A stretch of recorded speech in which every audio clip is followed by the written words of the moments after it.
This is the first time that Adam has driven this car, and he's just trying to get up on his door. This is terrifying, but look at them. These look so cool on track together. Your car looks really good out there, bud. Yeah, I get that. It seems like a pretty well-sorted truck car for an RPG. Look at these things up there. Oh!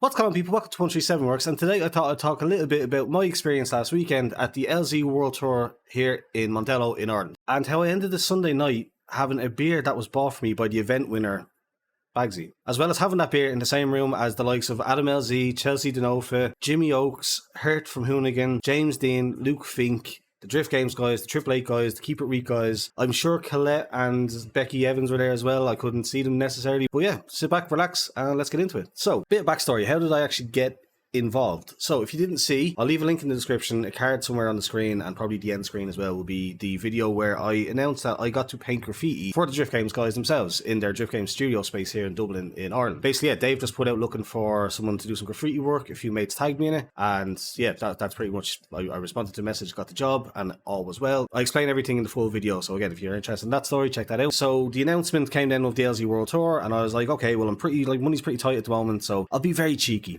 I was very cheeky, I will admit. I asked Dave if there any chance for an entry, and again, to his credit, the guys have been an absolute pleasure to work with from start to finish. No questions asked, immediately responded within like an hour, saying, yeah, no problem, we'll get that sorted for you. So got it sorted for me, went along to the event, and the madness began on the Saturday. So yeah, madness is the right way to put it. So basically, I started off the weekend coming from Wicklow. Now, as I said, I live in Dublin. I live about 20 minutes down the Nace Road from Mondello. It's actually not that far away, but I happened to be staying in Wicklow during the week. I was like, well, I might as well, just rather than going home and then blah, blah, blah, I'll just stay down here and drive straight to the track. So that's what I did. I loaded up the car, got everything ready, locked up and everything down in Wicklow, and drove the hour and 20 minutes or so that it was to Mondello. Got there, and the first thing that I heard, I should say, was as I got out of my car in the car park, I heard the 4-rotor of James Deane. All the way down.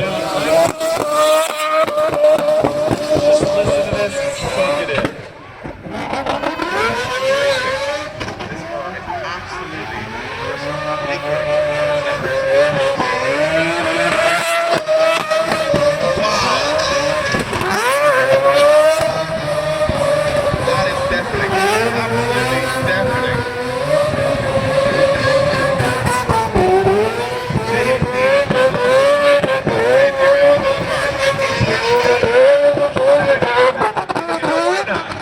track in reverse in a 4-rotor or X7. We told you there'd be some surprises along the way. Look at this thing absolutely eat those rear tires off.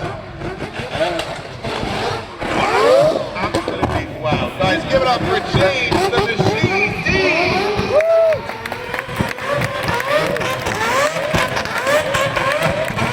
So James Deane revealed his new 4-rotor or X7, which sounds like God screaming. Like, I don't know how else to put it. It's just the craziest sounding thing you'll ever hear in your life. Like, but yeah, I heard that as I was going around, and I was like, that doesn't sound like any of the cars that I'm familiar with. Now we know why. It wasn't actually released yet. So yeah, that was the first thing I heard. The first thing I seen as I came in, scanned my ticket, got through the gate, and as you approach the grandstand, you get the little view through the fence. You can see through the fences up towards the hill. Coming over the hill, the first thing that I see of the event is AdamLZ coming over in his AE86, the 1JZ Power AE86. That's, again, if you haven't seen it, you should definitely go check it out. It's absolutely gorgeous in my opinion. Coming flying over the hill, and again, I'm there 30 seconds and AdamLZ is like 100 feet away or whatever, like on the other side of the fence, coming around the forward curve or whatever they call it nowadays, at Mondello, screaming in a 1JZ powered AE86.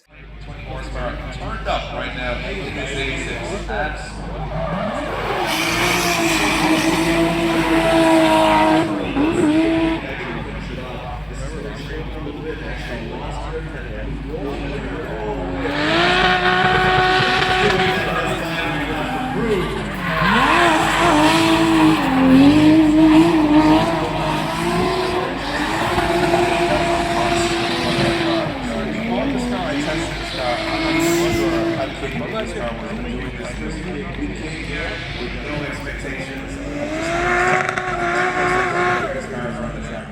Which is a full circle moment for me, because my distinct first memories of drifting in real life are at Mondello track, at that exact same corner, at that exact, like, literally, it's so weird the way it came around, like, the memory's so vivid. It was the Driftworks JZX81, I think. I can't remember if it's a Chaser, I always call it a Chaser, but I can't remember if it's a Chaser or Mark II or whatever. But their old orange 1JZ powered Chaser. My first memory was hearing that thing screaming, rattling off the limiter. It was just a surreal sound, and that's what kind of hooked me in. I think that was like 2008, 2009 maybe, something along those lines. Yeah, like 2008, 2009ish. I remember my friend brought me. He had an extra ticket basically to go see some drifting in Mondello. Took me along, and yeah, again, the first thing that I experienced was an orange boxy car with a 1JZ banging off the limiter coming around the forward corner. And again, the same thing, full circle. The first thing that I see when I get there is an orange boxy car with a 1JZ coming around the forward corner. It was just a weird, like, everything coming together moment. Like, that was all well and good. I stood and watched from that section of the fence. Again, like, there was three people deep sort of thing, so you're looking through heads, looking over heads, whatever, trying to see out onto the track. One of the fellas that tagged me in the post from Dave looking for the graffiti artist, my mate Tom, Natty Dreadhead on Instagram, if you want to check him out. He owns an amazing RX-7 FD, absolutely gorgeous looking yoke, and we had planned basically to meet up and have a chat. We haven't seen each other in a few years or whatever, so he just said, look, give me a text when you're at the car and I'll come out and meet you. So that happened. All well and good. Spent the day with Tom and his missus, Shannon, and just, yeah, having a laugh, having a chat. I had actually ended up finding a really good spot. Everyone else, again, was three people deep. Like, as I said, looking over heads, looking over through shoulders and all that kind of stuff. I found that the spot where the team's spotters, the driver's teammates will stand and like watch the battles of the media. I guess there's media people there taking photos, whatever. It's like a little fenced-in pen in between the bridge in Mondello and the main grandstand. And I just happened to accidentally almost walk between, like, I walked to the end of one of the vendor rows. I think it was where the Triple Eight guys were. So that alley, if you were there and you didn't notice this spot, where Triple Eight was, where LZ and I think Jimmy Oaks, LZ and Drift Games were all on the left side. Triple Eight guys and a few others were on the right side. If you walked right to the end of that lane, there was like a tent or something like that in a van. But if you went around and behind that van, that's where the little spotters area was. And while you couldn't go in without a wristband, the fence behind it, there was nobody there. There's about 2 or 3 people to my right, nobody to the left of me for the most part, except for the guy checking the wristbands or whatever. And yeah, basically you're stood, again, I'll show you, I'll pull up angles or about that, like now in the edit, over I was like what you could see from where I was standing. You're stood basically with the perfect view straight down the wall run at Mondello. So when they come around the forward corner, they do the sweep out right and then they do the wall run, you're looking down that almost directly. It was an actual, like, surreal spot, like such a good spot to be in.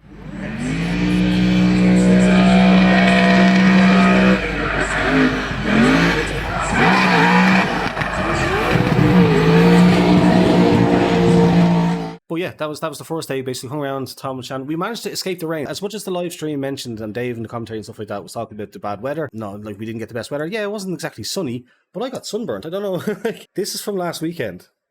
I got sunburned to bits. Like, so it wasn't sunny. I didn't see the sun once all weekend. Yeah, it was definitely as warm as 15, 16, 17 degrees the whole time and like cloudy. But again, sunburned. But that's to say that the rain that came down was very spitty, very like here and there. For the most part, the whole way through the day of Saturday. And then right towards the end, the last hour or so was when it was like, yeah, an umbrella's probably like required now at this point. Like, but again, not super heavy, not super bad. The driving was unbelievable. The cars were unbelievable. I go straight into that because talking about the rain, the fact that nobody really spun out. I think Josh did in practice maybe, or like one of the early runs early in the day on either the Friday or early on Saturday. And then hurt at one point, as Dave pointed out. So the rumble strips, as you're going down the hill, Mondello is actually, when you're racing it, it goes the opposite way. You're going kind of up the hill. So the rumble strips face the wrong way, if you get me. So hurt at one point went to enter in the Verosa, not sure how you pronounce that. The ugly car, shall we say. Hit the rumble strips in the slightly wet conditions and just kind of looped it and stopped actually just in front of me. Again, I think I have a picture from the live stream that I took to show off where I was standing. Again, I'll try to flash that up here. But that was it. Basically, from my memory, it was Josh in his MX-5 spun out at one point and hurt in the Verosa. Everyone else managed to keep it. Despite the changing conditions, the different track grips and levels, that kind of stuff with the different tarmac and all that kind of stuff, everyone managed to hold together. I don't think anybody hit the wall, which I was kind of slightly hoping for, if I'm being honest and a bit cheeky. I was kind of hoping to see like some people like have a little ding off the wall or whatever, but pretty much everyone nailed it. Everyone was either keeping just off it, or I think, who was it? Baggsy maybe? I think it might have been Baggsy, absolutely brushed the wall. Just clean as you like. The bumper flexed a little bit. If they'd been any, like a half an inch too far, it would have caught them, spun them out half an inch off. They would have not touched it, but they just glided against it on one of the days, and that was pretty much about as perfect as it gets. But yeah, so that's we get to the point where it starts raining then. So Tom and Shannon decide, look, we've gotten everything that we wanted out of today. We've seen all the cars in the car show. We've seen the drifting that we wanted to see. We're going to head on. Basically, Shannon was like, I think I've had my fill for today, so you can have my ticket and come down with Tom if you want tomorrow. So I was able to go on the Sunday and get the grandstand, get to actually sit down for the Sunday event. So Sunday comes along, Same thing, make my way up the N7 out to Mondello. And yeah, so again, same thing, I was a bit late, I missed the start of the fantasy battles, saw a couple of the fantasy battles, very good. My only complaint about the whole weekend, and I didn't know why until I watched her video about it, was that I didn't get to see Colette driving at all. Yeah, and I didn't get to see Josh drive, I don't think. I got to see Royce or Miata, which is Rudnick, I want to say, Chris Rudnick. I did get to see him driving Josh's old MX-5, but I didn't actually get to see Josh's new MX-5 with that cool blue and pink livery on track, unfortunately. Yeah, she just mentioned that she couldn't, in good faith, have people chasing behind her when she knew that she couldn't put together a full run without spinning. It was unfair to the other drivers, the risk of potentially crashing, damaging cars for no reason, stuff like that. So very commendable, very respectable thing to do. But it was a shame. It would have been cool to see that car in action, and again, see Colette drive. Like, but yeah, so the fantasy battles happened, and then the top 16. Oh, okay, sorry, we need to back up here because I totally forgot. I literally, I have a pen and paper here that I was trying to make notes on earlier on because there's so much that went down. I somehow managed to skip over the biggest story of the day for Saturday, which was the qualifying for the top 16, basically for the Sunday, the main event competition on the Sunday, was set up in such a way that the top 13 drivers went through automatically, but the last 3 positions were decided by kind of head-to-head knockout battles to see who made it to the final show. So it comes down to Deane Carnage Carney, Formula Drift driver for 10, 11, 12 years, whatever it's been at this point, veteran of the game, long-time veteran of the game, in a JZX 100 Mark II that belonged to Daigo Saito at one point, I believe, is the story behind that car. Basically, big, boaty, enormous monster of a car. Again, anytime I'm talking about something that I have a picture of or can find a picture of, I'll put it in the description. If it's taken from someone's Instagram, like the official Instagram of like Deane Carney or something like that, I'll leave a link to their Instas and in the description. So hopefully that's enough credit, that's what makes it that okay. Yeah, anyway, so that's Deane Carney, Daigo Saito's JZX 100 Mark II, big, massive boat of a thing. And he's going against Archie Hammer. They kept on saying, it really sounded like Hammer over the intercom. I was like, Archie Hammer's a badass name. 16-year-old kid from England, driving a Datsun GX 1200.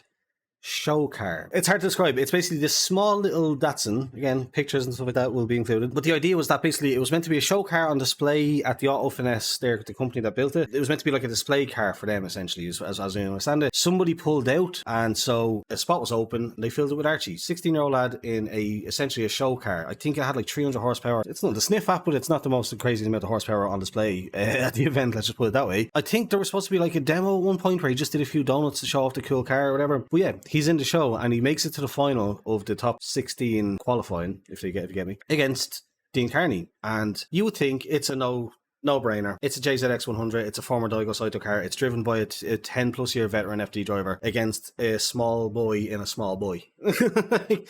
How does he win? Well, I'll tell you how he wins. It rains. Physics says that no matter how much horsepower you have and how wide your tires are, if you can't put that power down, if you have 1,000 horsepower, you can only put down 200 of it and you're just spinning and wasting the energy of the other 800. That's all you've got. Whereas if you're in a 300 horsepower car, you can probably use at least 200 to 250 that 300 horsepower. So it balances out. And then it comes down to pure driving. And amazingly enough, the guy absolutely nailed it. Archie absolutely killed it every single run that he did and ended up taking the victory. So Archie, Deane, and it's escaped me now who was the third place car was. Those 3 went through, so obviously the top 2 guaranteed spots, the 3rd and 4th battled it out for the 3rd, and whoever finished 4th didn't get through to the show on the Sunday. So yeah, just absolutely wild. The fact that the car wasn't meant to be there, wasn't meant to be on the track at all, other than doing a few like kind of demonstration run donut sort of thing, is just absolutely surreal. Like, it's absolutely crazy that could happen. And again, a 16-year-old dude, as Dave kept joking, it's like these guys there's 2 of them. There was him and Connor Falvey, one of the two Falvey guys, sons or brothers or something like that. Both of them were like 16, 17 or something like that. Like, Dave kept on making the joke of like, these guys are battling now at the LZ World Tour and they've got school tomorrow morning. Like,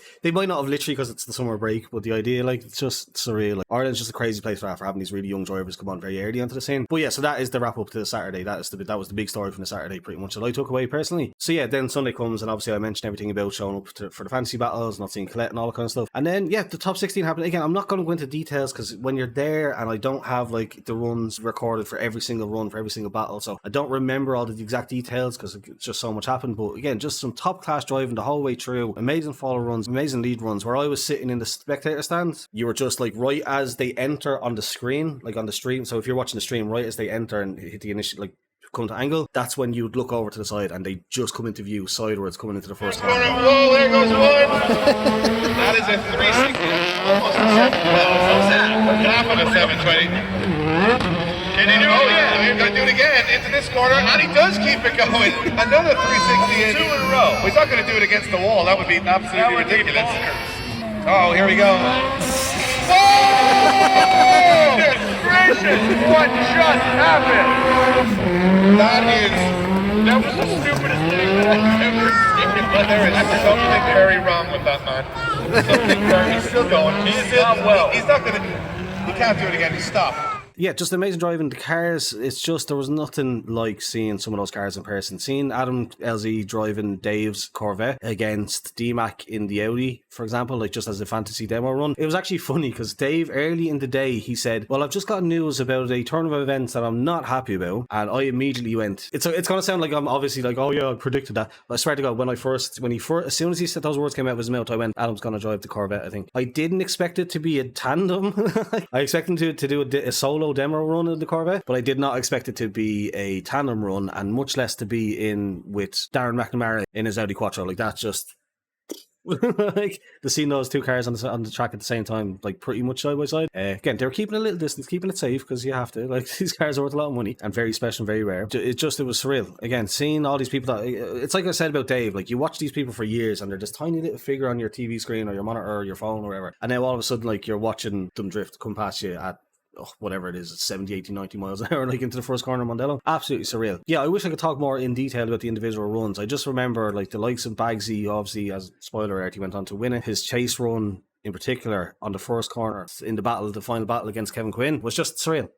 And speaking of him, Kevin Quinn, very underrated driver. I don't understand why he doesn't seem to maybe get the respect that he deserves. I know he doesn't really do too much competition stuff, really. Like, it's not like he goes over to FD and competes over there, or goes over to, I don't think he does DMEC. I think he just pretty much does IDC. I don't know. Now, again, I don't really follow the Drift Master stuff, so maybe he does. But I just think, yeah, he's a super underrated driver. To get to the final against Baggsy, with that, what's it they call it in iRacing, the strength of field or whatever? Like, that strength of field to be driving against and to get to the final is certainly nothing to be sniffed at. Like, it was just absolutely amazing. Again, seeing James Deane then in the RX-7 and in his S14.9, I think he calls it, absolutely crushing it. AdamLZ, who else did great? Not Rudnick, what's the other fella's name? Grant in the white RX-7. He might have actually finished third on the podium, now that I think about it. I think it was Grant to finish third on the podium to make it into the top 16. But he absolutely killed it in what is essentially a fairly standard Nissan 350Z drift games guys built for him. Just great driving. I'm just trying to look through the list here. Luke Fink in the AE86, absolutely gorgeous looking AE86. Did a great job against Adam in his battle. Jimmy Oakes did very well.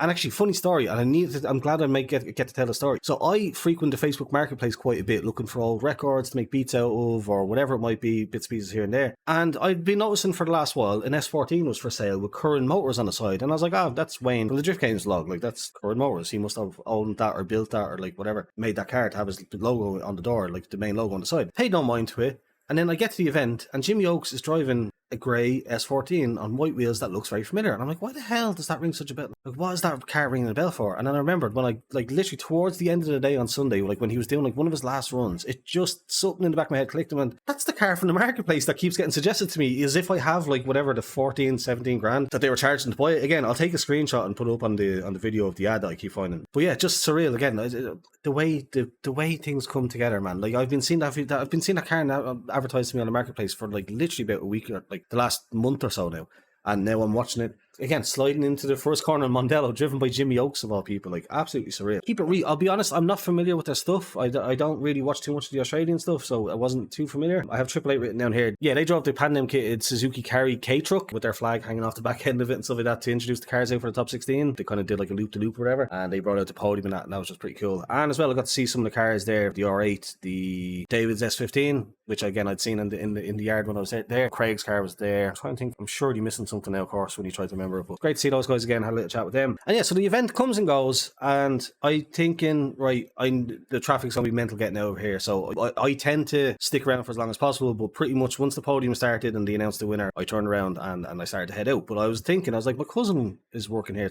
this weekend. I'd seen him on the Saturday. Now my cousin, anybody in the Irish drift scene might recognise him, red-haired bastard called Gar Kavanagh. he has a working relationship with Monster. Basically, he's been sponsored by them in the past through skateboarding and stuff, and he just does. He has a relationship with them. Like he goes to events and does like media work for them, like as like a hype man or whatever you want to call it. But yeah, he was working for them for Baggsy. Obviously, Baggsy, sponsored by Monster. He was doing the merch stand. So between himself and Baggsy's wife, they were doing the merch for Baggsy, obviously, while he was driving. And as it happened, Baggsy won the event. And that's like the joke I kept saying was like, there's no better way to sell merch than to win the event that you're selling merch at. Like, so got busy right as the grandstand started to empty. But yeah, so I went over to Baggsy's stand and I had to chat with my cousin. We were chatting away, got mad busy. Then it all comes coming towards an end. And because he has the relationship with Monster and he knows Baggsy well, like they've done the Crusade Up and Smoke tour and stuff like that together. He was out, like they were hanging out and stuff like that. And I, obviously being Gar's cousin, us being close and that kind of thing, I was allowed to tag along and go into the pits, which was closed off to the general public. I think maybe if you had some VIP tickets or something like that, you might have had access. The general public, with the standard band that I had, were not able to do that. So I got very lucky there. And so I find myself 20 minutes garage, buy the car that won the event, standing next to the man that won it, having a celebratory bottle of beer. Very surreal. I'm standing with Baggsy in Baggsy's pit, next to Baggsy's car, with my cousin, Baggsy's team, his wife, his mechanics and stuff like that, his media guys, everything.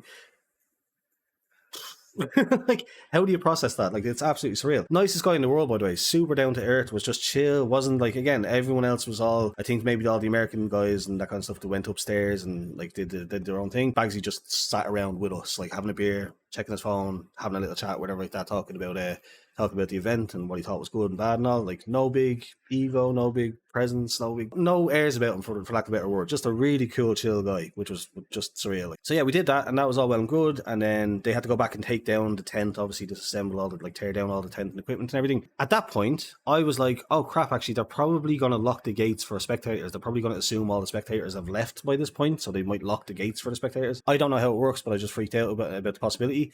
So I said to Gar, I was like, what will I do with my car? It's out there parked out on the far side across the track in Mondello. He's like, just bring it in here, bring it into the pits, so you can park it next to my car. So I did. In doing that, I realised when I pulled in, I wasn't really minding. I thought, like, you just think like, oh, it's just grass. Like, I'm just parked in grass by the side of the track. I realised as I walked out to the car, it's like, oh no, this is the track. Like, and so what I'm going to do is I'm going to load up my car in a Assetto Corsa, sort of. I drive a 520D BMW E60 M Sport in real life. And the closest thing to that is the M5, obviously. So I'm going to load up that car on Mondello and show you how I drove back to the pits. I basically drove Mondello racetrack in my car, which was, again, just what is happening right now. Again, I wanted to record a video, but I don't know, it just didn't feel right. It didn't feel like I was allowed to or something like that. Again, there wasn't a soul to be seen. Clip to be put up here somewhere. Yeah, there wasn't another soul around. Nobody would have seen me, but I was like, if they have cameras and they see that I'm recording or something like that, they probably think I'm taking the piss or joyriding out on the track when you shouldn't be or whatever. So I decided to not do that. Yeah, I drove around. Basically, everybody knows the main down the hill section of Mondello. There is another section that I think they do either in VDC or they've done in events past where it's on the other side of the track, where the entrance is a right, a left, then a swing, and then a left, push it out, and then a right and around. So it's hard to explain. Yeah, I remember seeing that video or that section of the track in like Drift Games videos, in competitions and VDC and stuff like that. And again, driving it myself in a Assetto Corsa, doing laps in a Assetto Corsa, and like that track, I think I'm pretty sure is a VDC track that I have, or ESDA or something like that that I've drifted on. And now I'm currently taking the rumble strips slightly. I'm not pushing it, I'm not taking the piss. Taking the rumble strips in my car, my goddamn BMW, it's just surreal. So yeah, I say all that today, that I managed to get my car back into the pits and safe, and it was just funny, the image of like an entirely empty Mondello and just one silver speck of dust, like little silver speck off the distance, just my car left out there. Yeah, so the teardown happens, they get all the tents taken down, bagged up, back in the van, back in the touring thing, get ready to go back to England or whatever. And then so somebody has the idea to go into the bar in Mondello. There's a little bar in the Mondello by the pits and grab a pint. So that's what we do, we have a pint. Chatting away to Baggsy's team, the guy, his engineer and stuff like that, chatting away, and Baggsy goes, anybody want a pint? Everyone go for a pint? Do you want a pint? Points at me, and I was like, I don't think I can refuse a pint from Baggsy. Like, this isn't something that I should do. So I was like, yeah, of course, man, appreciate it. Cheers. Baggsy buys us all a pint. Well, anyone that wanted one.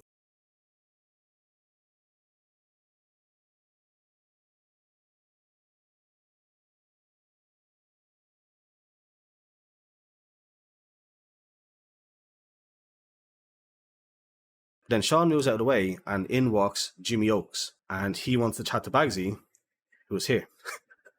So at one point, for like 45 seconds before I realised how awkward it is, it's Jimmy Oakes, and these are tall dudes as well. These are like, I would say they're both about at least 6 feet, and I'm like 5'10". So I'm like standing there like, oh my God, what is happening?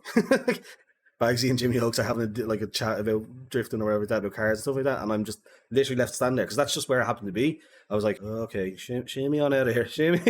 let's just walk away. So I had to just walk away and walk around somewhere else because again, I'm just cripplingly shy and awkward and stuff like that. Like with not with famous, it's not the fact that they're famous or they're whatever. It's just like because I don't know them and I don't really know what to say. Like, hey Jimmy, like your Porsche. Hey Baggsy, how about that Subaru that got nicked that time? Like, what do you say to these guys? Like, very, very surreal. So yeah, that was mad. And again, fair play to Jimmy. He was the first one to show up out of all the other drivers. That wasn't Baggsy, basically, as far as I could tell. Everyone else, I think they went up for like a special media. There was a special media suite or something like that where they had all the American drivers. I feel like it's coming across like I'm being a bit snarky, and I don't mean to be. It just was a bit weird that they went off to their own special room and did their own thing up there for like a good probably 20 minutes, half an hour or whatever. While the winner of the event, Baggsy's down here having a drink with, just chilling with the common folk, for lack of a better term. Like, again, this is so awful as I say it, but it just, that's a little bit the vibe. I'm sure it was totally unintentional. I'm sure that was all pre-planned out from the beginning. That's how it was going to go. Yeah, so stuck around, had that point that Baggsy got me, had a chat with a few people, caught up with the AAA guys and stuff. So yeah, I'm sitting there sipping on the pint that Baggsy got me, because again, I have to drive home, so I have to take it slowly and only have the one or whatever. So I'm just standing there chatting away, looking around, whatever. And in walks Adam, Chelsea, Hurt, James, I think came in last. And like, again, so the whole basically driver lineup walks into the bar, and I'm just like,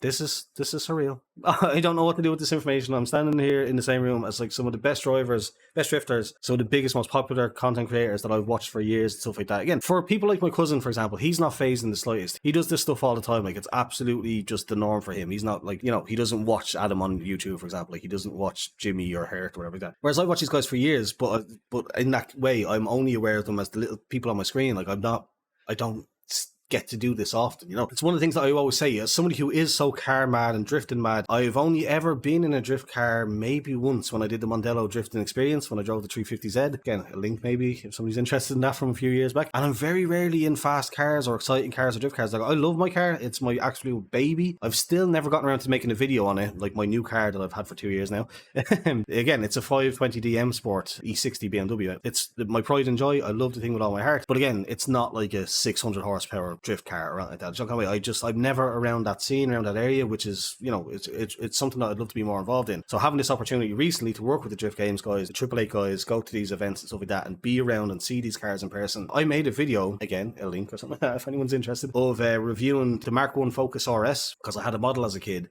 And because I got to go to the show, I get to see one in person. Like, when do you ever see a Ford Focus RS out in the wild? Like, one of my favourite iconic childhood cars. Speaking of which, I cannot believe I forgot this. Picture up on the screen now. Does anybody remember this car? The first car that I seen that caught my attention, and pretty much the only car that I took a photo of. The Redline magazine from the mid-2000s here in Ireland, the UK. They built an R33 Skyline that at the time was probably just as ricerific as everything else going, but the graphics, the graffiti style graphics, the pink and black, the body kit, the wing and stuff like that, it blew my mind as a kid. It must have been about 2007, 2008, because I think part of what attracted me to it was the fact that it was graffiti style, and I was into graffiti at the time, just getting into graffiti at the time, 2007. So yeah, I absolutely adored that car. I had a poster of it on my bedroom wall. And I'm not messing, I'm not making this up. Why would I? Like, there's no reason to pretend to lie about this. I had a poster of that car on my wall, and as I was looking for Tom's car when I first got there on the Saturday, I was looking for his RX-7. As I go around the list of the lineup of cars, it just appeared out in front of me, and I'm like, I don't believe I'm looking at the Redline R33. It's the actual one, which is the crazy part. The stickers have been reapplied, and maybe, I think Tom was saying, like, it's been like repainted, and it's got new wheels. It used to have like Tensor wheels or something like that had bad fitment back then when we didn't know what fitment was. But yeah, it's been kind of slightly refreshed and updated now to bring it up, and they had a copy of the magazine in the window, which was just absolutely amazing. But yeah, that's just a side note tangent thing about just talking about like childhood, like dream cars or whatever that I idolized, and getting to see them in person. I got to see a Ford Focus RS Mark 1 and the Redline drift car. Like, that's insane. And that's, again, I've glossed over a lot of just like the car show stuff, the insane cars that were in the car show space. But yeah, just just those two things I had to mention and bring up at least once. Yeah, I think I was on a tangent just about the fact that, like, you know, seeing your people that you've watched on YouTube for years and cars that you've been familiar with and all that kind of stuff. Like the Driftworks V86, for example. I didn't get to see. I seen Phil Morrison in the same Phil as if I know him in person. Like Phil Morrison walked past us at one stage when we were standing at Baggsy's pit. I was walking by the front of the car and we were having a chat. Actually, that was another thing. Yeah, Jimmy came over to Baggsy in the pits earlier. You know, when we were all like in the cool down period and like the 20 minutes after the event. The same thing. At one point, it's like Jimmy Oaks, Baggsy, Phil Morrison's walking past. Like just wild. Connor Shannon come over and chatting to my cousin and stuff like that. But yeah, it's literally taken me, that was Sunday and it's now Friday as I record this. It's taken me this long to be able to sit down, put my thoughts together, process it, and I'm still almost certainly missing something. Like, why is this camera? I just realised that I adjusted this before I started. Sorry, I had to fix the camera. I just noticed I adjusted it before I started and I think it's slowly, as the video's gone, has just been shifting up because I noticed I wasn't centered properly in the frame.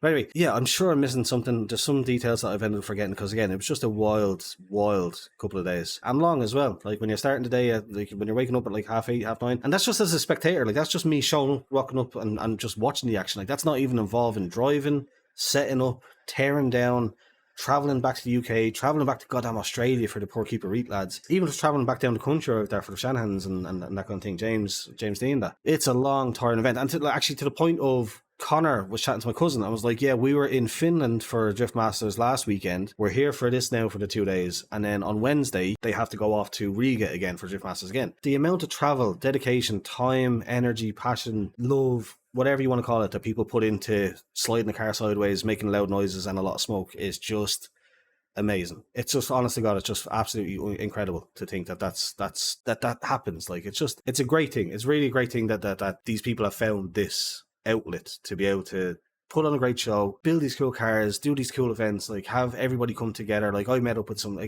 Tom, who I haven't seen in a few years, like met up with another friend of mine, through graffiti, that I haven't seen in a while. Although, Sean, I do apologise, I didn't recognise you at first. Terrible face and name blindness. I'm so bad. My bad if you see this. Yeah, pretty much like lost for words. I know I just spoke for 40 minutes and now I'm ending it on I'm lost for words, but it really is just a lot to kind of take in and appreciate and try to remember to convey. Just so many memories. Again, that's why I'm kind of on one hand annoyed like with myself for not taking as many videos. I definitely did like live in the moment. Like I did notice the few times I did take videos, I wasn't fully focused on the runs because I was making sure to like video down here and like actually watch with my eyes. But like occasionally like a run would happen where I'm like, oh, am I getting this sort of thing? And I'm not focusing on the action, and I didn't like that. So I was happy to be more present and in the moment. But again, I have to wrap it up here basically and find a way to do that. Again, I'm sure I missed something, but just I didn't want the title to be clickbait. I hope it was clickable and you got what you wanted out of this. Because yes, I did technically have a beer in the same room as AdamLZ, Chelsea Denofa, Hurt, Baggsy, James Deane, Luke Fink, Keep It Re, Drift Games,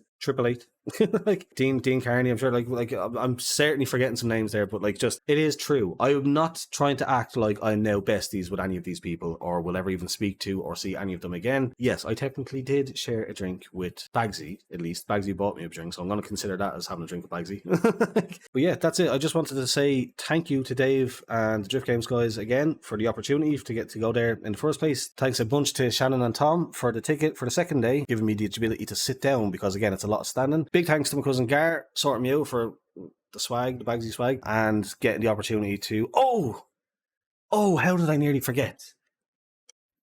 So, out of the money from the Drift Games job, one of the few things that I bought that I would have as like a thing to remember from it, I'd seen that these were available, but I just never had €20 to spend on Hot Wheels, because who does? Like, you know, if I can find a special edition one for like €7-8 every now and again, maybe. But I got the LZ RTR Mustang Hot Wheels set, and I just had that. I've had that for like the month or so that it's been. My Mondello, my wristband thing was resting on it on my nerd corner. But yeah, I've had this for about a month or so. Just it's still sealed. No reason to keep it sealed. I thought it was cool to have it still in the box. And it's just as well I did, because when I realised that I was going to be going to this event, I was like, I don't know what the access is going to be like. I don't know if it's going to be open in pits the way it has been in the past or whatever. But it wasn't. It was locked down pretty much again, unless you had a special VIP ticket. But as I was thanking my cousin Gar there for the entry or for the swag and the ability to go backstage to the pits and stuff, I remembered that while I was in the pits, I saw Adam, and I had brought this and a marker on the off chance that I bumped into him somewhere. And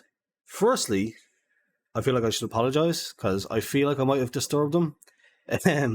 Basically, he was in the pits, sitting by the car, watching the stream on the monitor that they had in the pits or whatever. And I basically had seen a couple of kids get their shirts signed. Like one kid had him sign the back of his shirt, like he stretched out his shirt and had him sign the back of his shirt. And another fella took a selfie with him. So I was like, oh, maybe if you have like the backstage of that, you can get pictures and things signed or whatever. I went over and he was watching the thing, and I just said, sorry, Adam. And he turns around. I was like, listen, don't mean to be rude. Any chance to get you to throw a signature on this? And he did. Again, I'm using the autofocus thing. Hang on. Yeah, I'm using the background blur in video broadcast. So that's AdamLZ's signature in silver paint marker on the RTR Mustang. So that's pretty sick. Yeah, again, it's not going on eBay. It takes pride of place in my little nerd corner here in my room. But yeah, that wouldn't have happened again if I didn't have my cousin Gar there able to give me access to the pits. And so again, massive thank you to him. It means a lot.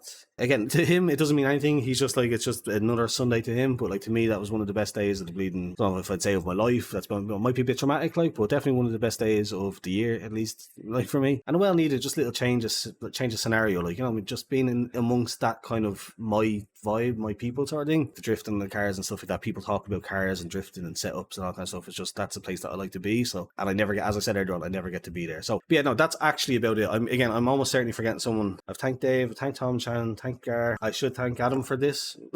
And again, I apologize for disturbing your peace if I did. My bad. Again, I'm surely missing somebody. It's one of those things where it's like I'll sit here all day trying to remember someone that I'm potentially forgetting. So I'll just leave it there. I know it's been a bit of a long one, but it's, again, I had to cram a lot into what happened in the 2 days into one video, as well as all the little videos and clips and all that I did record of the different runs and stuff. So yeah, if you enjoyed it, please do leave a thumbs up, subscribe if you're new here. Thanks for watching, and goodbye.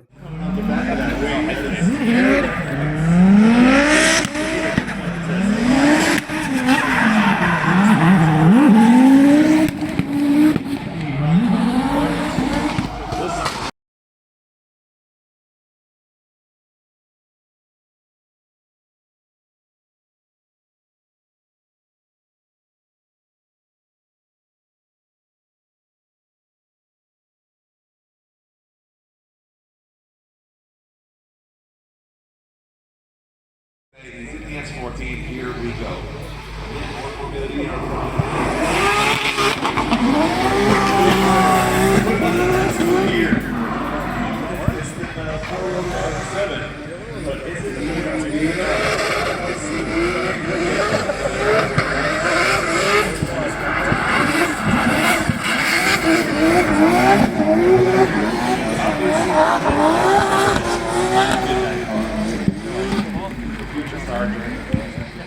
I think it might just be a wheel. So Adam's down the pits.